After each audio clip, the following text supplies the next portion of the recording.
Late at night, Sarah's phone buzzed with a text from her boyfriend. "Jake, I'm outside your window." A smile tugged at her lips. Jake was always pulling pranks, trying to spook her. She walked over to the window, expecting to see him grinning from the street. But the sidewalk was empty. A faint breeze stirred the leaves, but no one was there. She texted back, "Very funny, Jake. Where are you really?" Her phone buzzed again almost immediately. "I'm closer than you think." Sarah's smile faded. She looked around her room, suddenly feeling the weight of the darkness pressing in from all sides. The only light came from her bedside lamp, casting long shadows that seemed to shift and stretch with each passing second.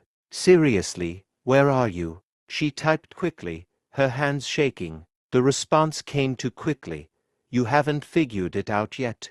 Sarah's heart pounded in her chest. She glanced at the chair in the corner of her room, where Jake had left his jacket earlier that evening. He'd come over for dinner but left in a rush after receiving a call from his boss. She'd kissed him goodbye at the door, watched him walk away into the night. Or so she thought. She slowly approached the chair, her breath shallow and uneven. The jacket was there, just as she remembered, but now it felt wrong, like a piece of him had never really left. Her eyes flicked to the closet door, which was slightly ajar. Had it been like that all evening? She couldn't remember. The phone buzzed again. With trembling hands, she picked it up and read, "I never left, Sarah." The room suddenly felt ice cold. She could hear her own heartbeat thundering in her ears, drowning out everything else. Slowly, she backed away from the closet,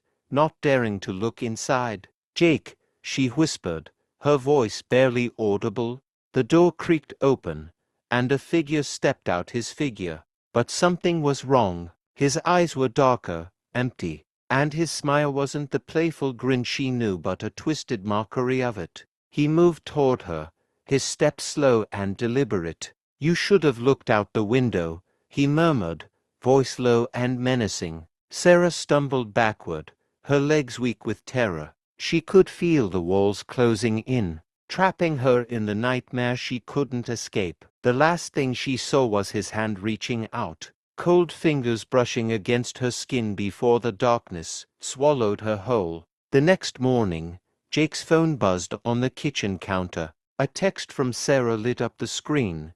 "I'm outside your window." But Jake had never sent the original message.